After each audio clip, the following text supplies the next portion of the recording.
বিয়ের পর যদি বাবার বাড়ি থেকে আমার সব জিনিসপত্র নিয়ে যেতে হয়, তাহলে তো আমি আমার বাবার বাড়িতেই থাকতে পারি ভাই। তোমার বাড়িতে যাওয়ার কি দরকার?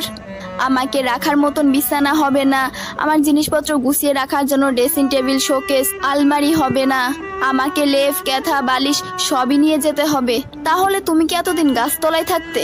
নাকি ঘরে কিছু নেই, শুধু তুমি একাই থাকতে? নাকি বিয়ে করে ঘরের সমস্ত জিনিস নেবে ভেবেছো কোনটা? আবার এগুলোকে নাকি যৌতুক বলা যাবে না।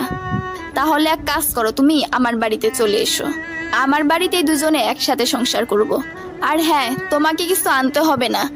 লেখাটা কার আমি কিন্তু জানি না, তবে ভালো লাগলো তাই বললাম। তবে একটা কথা, আত্মমর্যাদা সম্পূর্ণ পুরুষ কখনোই শ্বশুর বাড়ির ফার্নিচার, টাকা পয়সার আশা করে না।